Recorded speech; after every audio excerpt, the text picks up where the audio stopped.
Hello everyone, welcome to engineering for you. आज हम कुछ बेसिक प्रॉब्लम देखेंगे बेस्ड ऑन पावर सिस्टम। तो कल आपने इंट्रोडक्शन देख लिया था भाई। ये जो तीन टाइप के क्वेश्चन यहाँ पे मैं जो आज डिस्कस करने वाला हूँ ये वेरी इंपॉर्टेंट है। जो स्टूडेंट जेई के लिए प्रिपेयर कर रहे हैं तो इस टाइप के क्वेश्चन पूछे जाते हैं, लेकिन आपने सिर्फ इसमें एक चीज़ का ध्यान रखना है कि कौन सी कंडीशन पूछी जा रही है, राइट। उस कंडीशन के अकॉर्डिंग आपका अलग अलग जो आंसर आएगा उसको मैं आपको नोट करवा दूंगा। तो पहला क्वेश्चन देखिए यहाँ पे, दैट इज मेनली दे जो आपके जो तीनों क्वेश्चन बनेंगे ये फीडर के ऊपर क्वेश्चन ये पूछे जाते हैं। क्लियर। तो पहला क्वेश्चन ये है, for same power transfer, same material and same length of line, if the transmission line voltage is increased by n time, what will happen to area of cross section of transmission line? क्लियर। कल मैंने आपको बताया था जब भी voltage हम generating station to load station हम ट्रांसफ़र करते हैं तो वहाँ पे वोल्टेज को क्या किया जाता है, step up with the help of step up transformer, right. उसका रीज़न क्या था, जैसे ही मेरा वोल्टेज बढ़ेगा मेरा करंट कम हो जाएगा। अगर करंट मेरा कम हो जाएगा तो वो वाला जो करंट है वो मेरा अल्टरनेटर की वाइंडिंग से आएगा। इसका मतलब जो मेरी अल्टरनेटर की वाइंडिंग है उसका जो एरिया होगा, मीन जो थिकनेस ऑफ कंडक्टर होगी वो क्या होगी, कम हो जाएगी। कितनी कम हो जाएगी, अगर मैं एन फैक्टर से वोल्टेज इंक्रीज करूंगा तो एरिया के ऊपर क्या इफेक्ट होगा। वहां पे मैंने बताया था कि आपका जो एरिया होगा वो कम हो जाएगा। क्लियर। कितना कम होगा वही इस क्वेश्चन के अंदर देखेंगे। क्लियर। लेकिन उससे पहले ये देखते हैं, जब मैं वोल्टेज नहीं इंक्रीज कर रहा उस टाइम पे एरिया मान लीजिए A1 है, वो सारी चीज मैं यहाँ पे लिख देता हूं। तो इसका सोल्यूशन लिखिए, बिफोर इंक्रीजिंग द वोल्टेज,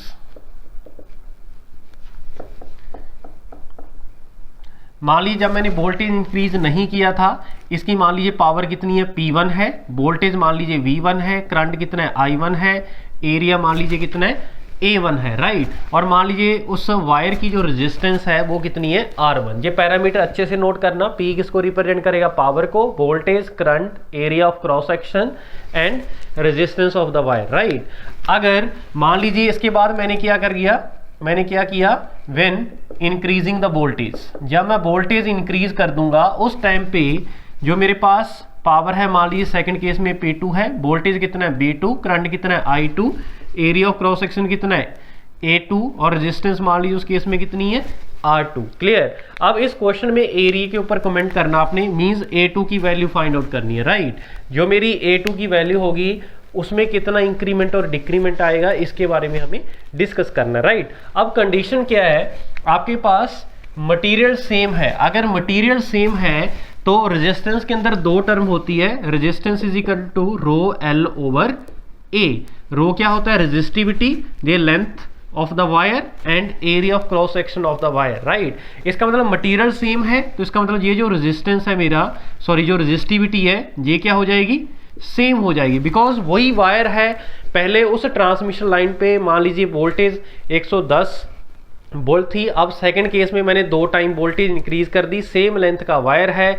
इसका मतलब ये हुआ मेरे पास सेम मटेरियल है और सेम लेंथ है। इसका मतलब ये हुआ लेंथ भी मेरा सेम है। इसका मतलब रेजिस्टेंस और एरिया में अगर जो रिलेशन आएगा वो क्या आ जाएगा राजे, इनवर्सली प्रोपोर्शनल आ जाएगा, राइट। अगर मैं यहाँ पे पहले केस में और सेकंड केस में जो रेजिस्टेंस होगी उसका अगर मैं कंपैरिजन करूंगा तो क्या आ जाएगा, resistance inversely proportional to area है।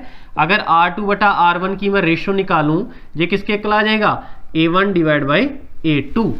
क्लियर है पॉइंट, बिकॉज जो मेरा रेजिस्टेंस है वो इनवर्सली प्रोपोर्शनल है, राइट। इसको मैं अगर मैं ऐसे लिख दूं, अगर इसको समझने में दिक्कत है तो ऐसे लिख सकते हैं भाई। और सेकंड केस में जो रेजिस्टेंस होगी वो कितनी होगी, J होगी। ये मान लीजिए पहला है, ये मान लीजिए सेकंड है, दूसरा डिवाइड बाय पहला कर दो, आपके पास J रिलेशन मिल जाएगा between resistance and area. Correct हुई इतनी बात। अगर कोई पूछे कि अगर मैं वोल्टेज n फैक्टर से इंक्रीज कर दूं उस केस में मेरे पास रेजिस्टेंस के ऊपर क्या इफेक्ट होगा वो मैं आगे डिस्कस करूंगा, राइट। बिकॉज मेरे पास जो कंडीशन है मैं पहले थोड़ा सा उसका यूज करता हूं। मान लीजिए पावर मेरा सेम है, अगर पावर मेरा सेम है इसका मतलब मान लीजिए मैं सिंगल फेज की बात कर रहा हूं, अगर 3 फेज की बात करूंगा 3 into V into I। First case में पावर कितना है P1, वोल्टेज कितना हो जाएगा V1 I1 into 3। Second case में पावर कितना होगा 3 V2 I2 और कंडीशन ये लगा रखा है भाई, जो मेरी पावर है दोनों केस में मुझे क्या रखना है, सेम रखना है। क्लियर। और मेरी जो वोल्टेज है, वोल्टेज का भी रिलेशन यहाँ पे निकाल लो। सेकंड केस में जो voltage is increased bye n time, इसका मतलब ये हुआ जो मेरी वोल्टेज V2 की वैल्यू है पहले केस से n फैक्टर ज्यादा है। इसका मतलब ये मेरे पास रिलेशन गिवन है, voltage is increased by factor n। इसका मतलब यहाँ पे जो n होगा वो मेरा क्या होगा, ग्रेटर देन 1 होगा, तभी तो V2 की वैल्यू V1 से ज्यादा आएगी ना, राइट। अगर n मेरा लेस देन 1 हो जाए, इसका मतलब जो V2 की वैल्यू है वो V1 से क्या कम है। करेक्ट हुई इतनी बार। तो ये रिलेशन मेरी, ये जो सेकंड स्टेटमेंट है वहां से ये मेरा रिलेशन आ जाएगा। करेक्ट हुई इतनी बार। दोनों पावर को सेम कर दो तो 3 के साथ 3 तो कैंसिल हो जाएगा, क्या बचेगा, V1 I1 that is equal to V2 into I2। Correct हुई इतनी बार। अब यहाँ पे I2 डिवाइड बटा I1 का रिलेशन निकाल लो, वो क्या आ जाएगा, I2 इधर आएगा, सॉरी I1 इधर आएगा, V2 मेरा इधर आएगा, तो बचेगा क्या, V2 डिवाइड बाई V2। तो यहाँ पे V1 डिवाइड बाई V2 की जो रेशो है वो कितनी है, V2 divide by V2 that is equal to, ये इधर आएगा, n मेरा इधर आ जाएगा, दैट इज 1/n। करेक्ट हुई इतनी बात। तो V1 डिवाइड बाई V2 की जो वैल्यू है that is equal to 1/n। Correct हुई इतनी बात। क्लियर है भाई पॉइंट। एक रिलेशन मेरे पास यहाँ पे आ गया। अब मैं रेजिस्टेंस के ऊपर कमेंट कर सकता हूँ कि मान लीजिए पहले केस में रेजिस्टेंस मेरी R1 है, अब मैंने क्या किया, वोल्टेज को n टाइम इंक्रीज कर दिया, उसकी वजह से अब मेरी रेजिस्टेंस के ऊपर क्या इफेक्ट होगा वो भी मैं यहां से कैलकुलेट कर सकता हूं। करेक्ट हुई इतनी बात। वो कैसे आएगा अभी थोड़ा सा और देखते हैं, बिकॉज अभी मुझे एरिया का रिलेशन चाहिए होगा, अभी एरिया के साथ कोई रिलेशन नहीं है। क्लियर। एक टर्म मैं यूज कर रहा हूं, current density. Current density, current density किसको डिफाइन करती है, ये बताती है आपकी पर्टिकुलर एरिया में से कितना करंट जा रहा है, that is current per unit area. Correct हुई इतनी बात।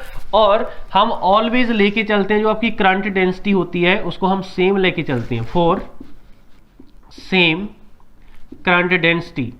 अगर मेरी करंट डेंसिटी सेम है, जे अगर करंट डेंसिटी सेम है इसको हम जे के साथ लिखते हैं, तो J is equal to I divide by A. अगर जे मेरा सेम है इसका मतलब यहां से कंक्लूजन आ जाएगा जो मेरा करंट होगा that is directly proportional to area of cross section.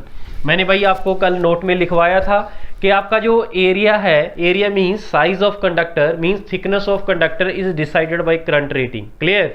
वो स्टेटमेंट कब वैलिड होता है, बिकॉज हम ऑलवेज लेके चलते हैं जो आपकी करंट डेंसिटी है वो क्या है, सेम। किसी पर्टिकुलर एरिया में से जितना करंट जाता है उसी को क्या बताते हैं, करंट डेंसिटी। क्लियर है पॉइंट। तो करंट डेंसिटी सेम हम ऑलवेज लेके चलते हैं, इसका मतलब जो करंट है that is directly proportional to area. Clear है पॉइंट। इसका मतलब यहाँ पे अगर मैं स्टेटमेंट की बात करूं, current is directly proportional to area means I2, इसी को मैं ऐसे लिख सकता हूं, देखिए ये है I2 divide by I1। I2 की जगह पे A2, I1 की जगह पे A1 that is equal to 1/n। Correct हुई इतनी बात। इसका मीनिंग समझिए, इसका मीनिंग ये हुआ अगर आप एरिया को, सॉरी आप वोल्टेज को n फैक्टर से इंक्रीज कर रहे हो तो आपके पास क्या होगा, that is equal to A2 बटा A1 that is equal to 1/n। Means जितने n फैक्टर से आपने वोल्टेज को इंक्रीज किया, इसका मतलब n फैक्टर से ही मेरा क्या हो जाएगा, बताइए, एरिया मेरा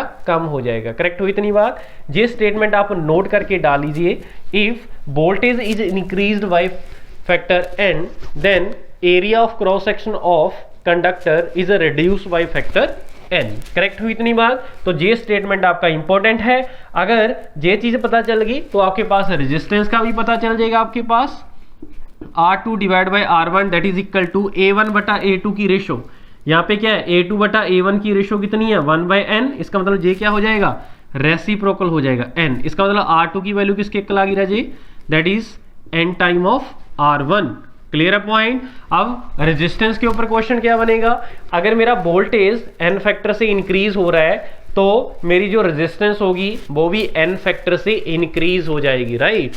अब सेकंड क्वेश्चन, अगर वोल्टेज मेरा n फैक्टर से इंक्रीज हो रहा है then area of cross section of conductor is reduced by factor n। Clear. Because यहां से स्टेटमेंट ये आ जाएगा ना, A2 equal to that is equal to 1 divide by n into A1। Correct हुई इतनी बात। दो जी सारे के सारे जो पॉइंट है भाई that is very important. Correct हुई इतनी बात।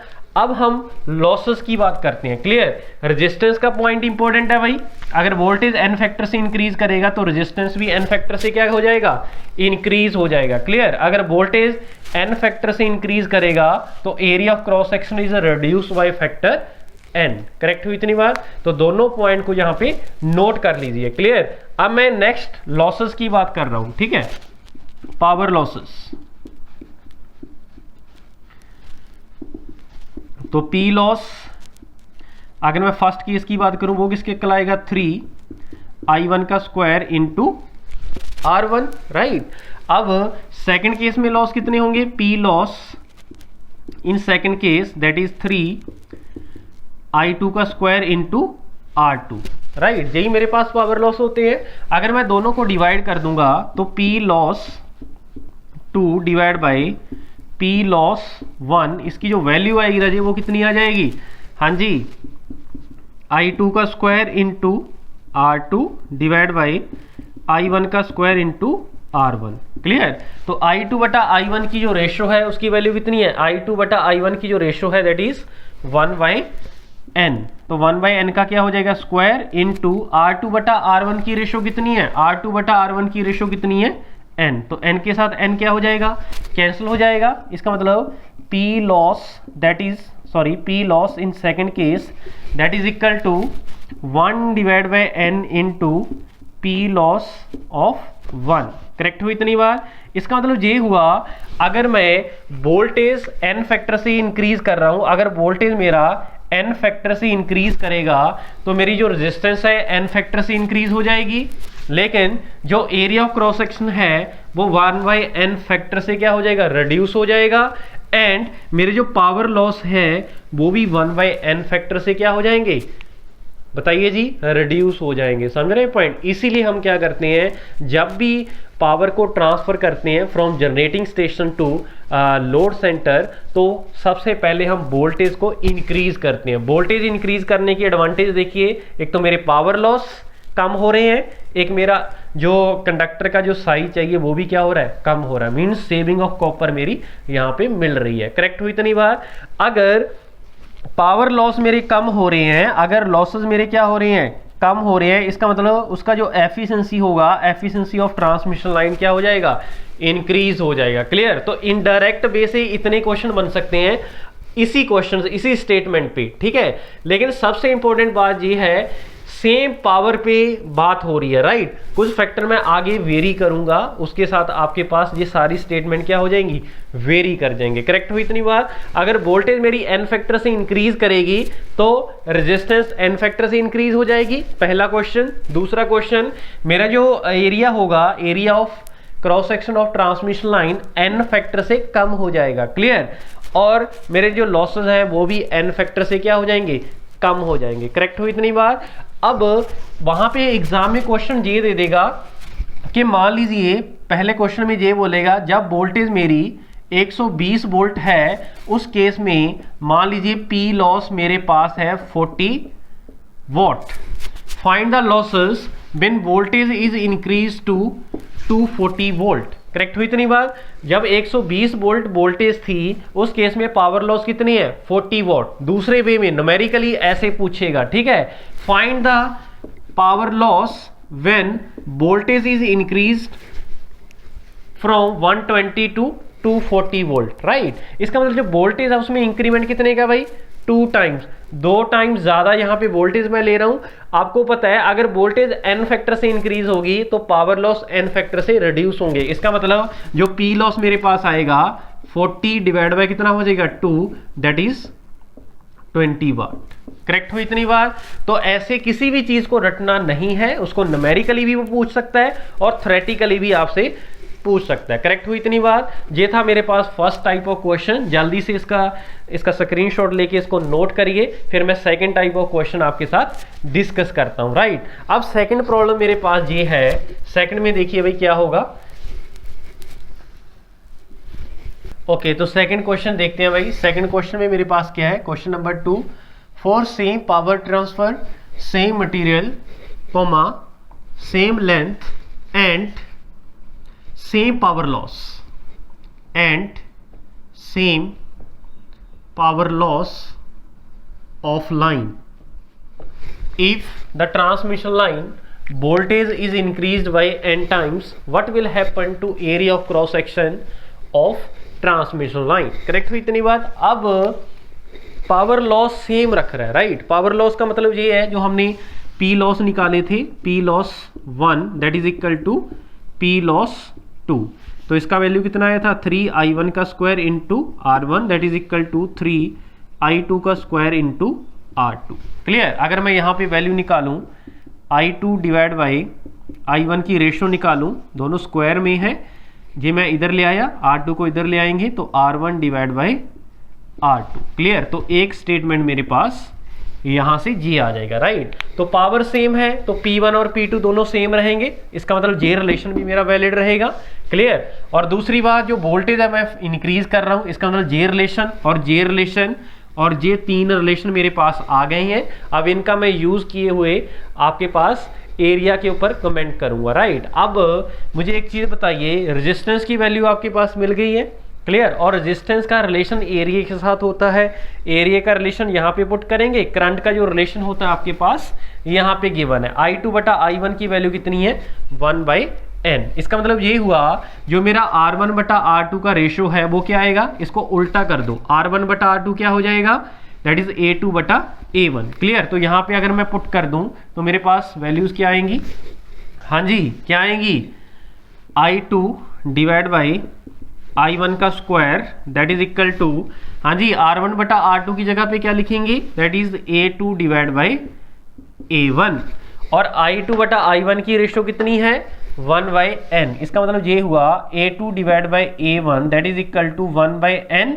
ये ऊपर स्क्वायर है, ऊपर मेरा क्या आ जाएगा स्क्वायर। इसका मतलब ये हुआ जो A2 की वैल्यू है that is 1/n square into A1। इसका मतलब ये हुआ, यहाँ पे नोट करके लिखिए, if voltage is increased by factor n, if voltage is increased by factor n, then area of cross section of conductor, then area of cross section of conductor is reduced by factor n square। Correct हुई इतनी बार। जब एक term यहाँ पे use कर देंगे for same power loss, अगर voltage n factor से इंक्रीज करेगी तो मेरे पास जो area of cross section of transmission line होगा वो n स्क्वायर फैक्टर से इंक्रीज कर जाएगा, राइट। वो सेम एग्जांपल देख लेते हैं। मान लीजिए 120 वोल्ट की ट्रांसमिशन लाइन है, उसका मान लीजिए एरिया ऑफ क्रॉस सेक्शन है 100 सेंटीमीटर का स्क्वायर, मान लीजिए इतना फॉर एग्जांपल। क्लियर। अगर मैं वोल्टेज कर दूं 240 volt, then find the area of cross section in this case. Clear. अब मुझे एक चीज बताइए, जो मेरी वोल्टेज है वो 2 फैक्टर से इंक्रीज हो रही है, इसका मतलब एरिया ऑफ क्रॉस सेक्शन क्या होगा 2 के स्क्वायर के साथ रिड्यूस हो जाएगा। पहले 100 था, अब क्या हो जाएगा 2 का स्क्वायर। 2 का स्क्वायर कितना होता है 4, तो आंसर कितना आ गया 25 सेंटीमीटर का स्क्वायर। पहले जो मुझे वायर का एरिया ऑफ क्रॉस सेक्शन रखना पड़ रहा था वो 100 सेंटीमीटर स्क्वायर, अब जब मैं वोल्टेज को 2 टाइम इंक्रीज कर दूं इसी का, तो उस केस में मुझे इतनी पतली वायर यूज करनी पड़ेगी। पहले 100 सेंटीमीटर स्क्वायर, अब कितनी पड़ रही है 25 सेंटीमीटर स्क्वायर। क्लियर।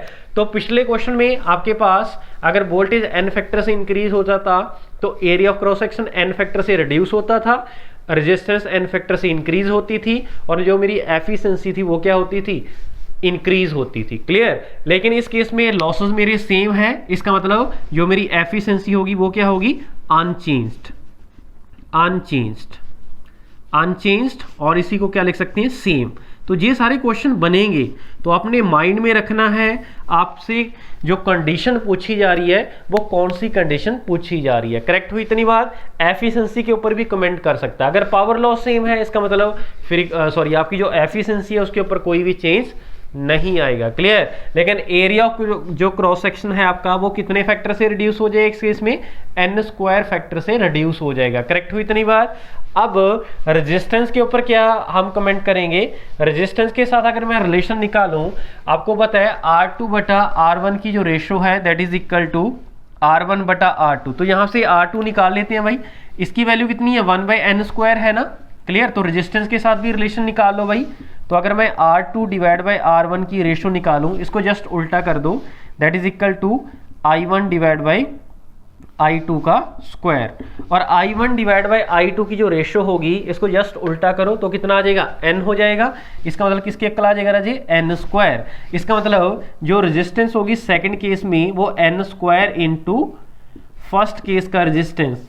तो भाई तीनों का रिलेशन याद रखना है। अगर वोल्टेज मैं n फैक्टर से इंक्रीज करूंगा तो मेरी जो रेजिस्टेंस होगी वो n स्क्वायर फैक्टर से इंक्रीज हो जाएगी, area of cross section n square factor से कम हो जाएगा। क्लियर।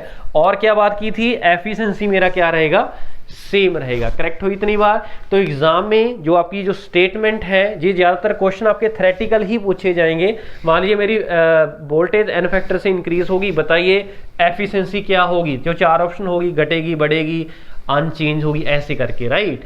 तो आपने उसी अकॉर्डिंग आपने उसका जवाब देना। राइट। तो कंडीशन इज वेरी इंपॉर्टेंट। अगर पावर लॉस सेम आ रहे हैं उसके अंदर बोला जा रहा है तो जे वाली स्टेटमेंट लिखेंगे।